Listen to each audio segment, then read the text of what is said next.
Hello there, folks. I'm Aaron. I'm Mark. He's the critic. And he's the uncle. That's right. So, Aaron, we're going to do a quick movie review for you. And Aaron's job is to give you a more measured intellectual approach. He studied film and drama in college, has a degree in that. And my approach is going to be more of a pass-fail system. Whether or not average guy who likes to go to the movies would absolutely go and see this or not. So exactly. Okay. So today we're going to review The Gallows. I just went and saw this the other day, and I did as well. Ultimately, I thought that it could use some work. There were some moments that were strong. Going just on, we'll start with like the light and the sound.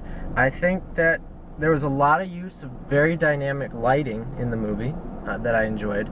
Shadows cast, things that weren't overly cliched or overly done. Lots of reds and different contrasting lights, but which gave it a kind of creepy effect. Right.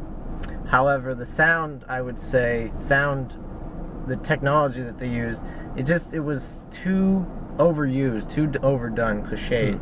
Okay. What would you? Well, I overall I liked it. I enjoyed it. So I don't know that I understand what he's saying about the lighting. I think because interestingly enough, it was filmed from almost a first-person point of view because, like Cloverfield, it's one of the characters is shooting home video, so we're seeing it through his lens, and so a lot of the film has to be done with as if it's the light on a camcorder. Found footage. Yep. And so it's just being the light in the building, and they're in a high school at night. And so it's dark except for where the camera will pan and the light that shows. So that adds a little bit of spooky because, you don't know what's out in anything that's black. There could be something there and you don't know. Exactly.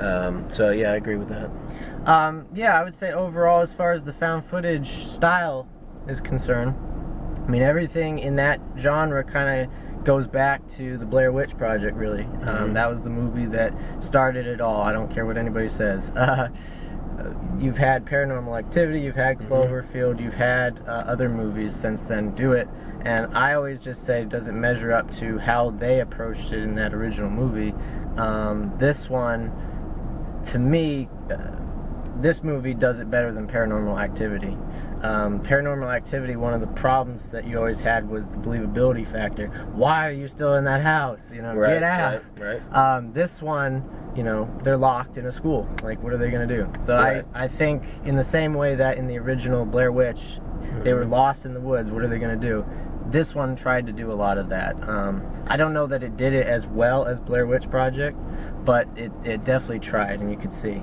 Well, and I think also something that I thought they did that was clever in this movie, in order to show action that was happening somewhere else, they had an additional cell phone that could be used to film. And then when the camera caught up with the cell phone, we were able to see as if what happened on the cell phone. So that was a neat way to get around the fact that we really should only see what was happening through that one camera. So I thought that was creative. But Mark seemed to like that. I'm glad that you brought that up, and it's interesting, I think, to get that kind of difference in opinion, because actually I found that very distracting. Because you would get into the action that was happening in one camera, and just as it was getting good, then you'd intercut to the next one. To me, it distracted me at times from the impetus, from going forward with the action. Well, I think what allowed it to happen is that, because if you didn't do that, then all we can know about this movie, the only narrative we get is through that one camera. And so remember there was a scene where we were watching, we hear off camera, we hear screaming and things. Yeah. But we would never know what was going on in there unless there was the cell phone. Exactly. So then when we find the cell phone, then we can be like, oh, this recorded what happened off camera. So without that, you wouldn't have known. Absolutely, we wouldn't have known. So. I wholeheartedly agree. So I think one way they could have done it, in a way that to me would have been sort of Art Nouveau almost, would have been to have a split screen one camera and then the cell phone, but you're seeing it at the same time, side by side. That would have been a really dynamic use, I think. Something you've never, ever seen in a horror movie. Interesting. And I have seen just tons of horror movies. Like, I've seen pretty much any horror movie you can name. So I would say that could have been something that they could have done to try and incorporate that use of the second camera, but at the same time not interrupt the action of any one scene. Plus, it would make you have to like lean in and look and say, which one am I supposed to be looking at? You know, that's true. That would be that could have been interesting. Okay, let's move on. Absolutely. As far as directing and cinematography, I would say the direction needed some work. It was not as solid in its storytelling overall as something like the Blair Witch Project. It kind of was a movie that I felt, especially towards the end, that didn't know exactly what it wanted to be as a movie. It was, kind of both a found footage film, but then at the end it also had that kind of like Freddy Krueger kind of element or something, which to me was... Yeah, see, I never got the impression that it was necessarily found footage like Blair Witch. And you see, the thing to me, I've heard people talk about the plot. Well, the plot, it does, there's lots of holes in the plot, that's for sure. Absolutely, which I was going to But the point is, for me, I went into a movie knowing that it was going to be sort of this supernatural, silly, because there aren't ghosts, right? We all know that, but we suspend our disbelief enough.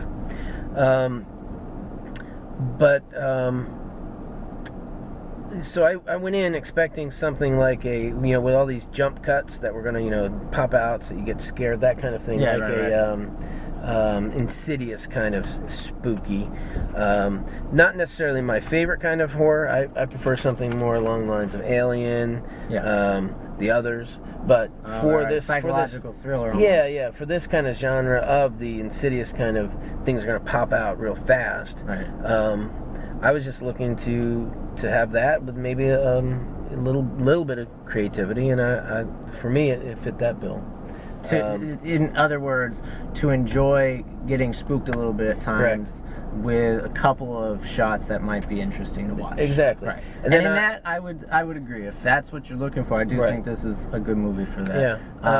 Yeah. Because again, the plot. You're gonna, as soon as you're done, you're gonna say, well, why that's silly? Why was this person? Why was this spooky ghost angry? And all these things. But really, do any of those shows make sense? Some of them do. That's where I would argue, as the guy who likes kind of to. I always like the more intellectual style horror films, personally. Shining, Blair Witch, Scream, even. For me to go into a film like that, I would hope that if you're going to try and pay homage to something that was done very well years ago, over 10 years ago, by the way, guys, crazy. I think that hopefully you should at least have something of a brain behind it, something creative. And I disagree that I think some of the acting could have used work. Definitely. I think the two that stood out for me acting wise were the ones who played Reese, the actor, and then Pfeiffer, the girl that he liked. Those two really stood out to me. Otherwise, I thought that a lot of the acting was kind of disconnected.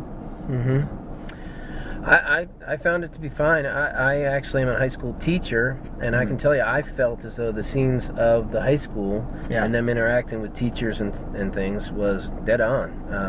Unlike some shows you see, like I recently saw, what is it, The Duff, and you look at those actors, you think, they're not in high school. Glee, right? Glee, they never passed for, there was always an issue. I found that to be very realistic. So I like that. I mean, I guess what we're starting to establish is that I thought it was okay. Right. So I guess let's come to that. I mean, I would say between light and sound, half a clapboard, directing, half a clapboard, makeup. Oh, I forgot to talk about makeup. I'm going to give it a full clapboard. excellent use of it, because just the way, like when you get hanged and all that, and what am I trying to say, an eyeball looks, or the way that a rope burns, right. like that kind of stuff, to me was believable. Yeah. There's a scene where she starts to blister almost, and that looked very believable. Exactly. Yeah. So between all of those things adding up, I'm going to give this 2.5 clapboards. It was a little better than watchable. I think if the ending had been as brilliant as the opening that I never got to talk about, the opening of this film I thought was just really chilling in a kind of low-key way. I agree. If it had been as brilliant as the opening, I think, and there were a couple of things changed, I think this could have been a good movie, in the least. But I'm going to give it 2.5, a little bit better than watchable. Okay. And I'm going to say a pass. Certainly not anything that you're going to, it's not going to be inducted into the canon of, all-time greatest films. Right. But I do believe if you go, you're not going to feel like you got ripped off paying, $10 for a movie ticket. And these days, folks, that is very important. That's true. All right, I'm Aaron. Mark, the uncle. And signing off for now. See you next time.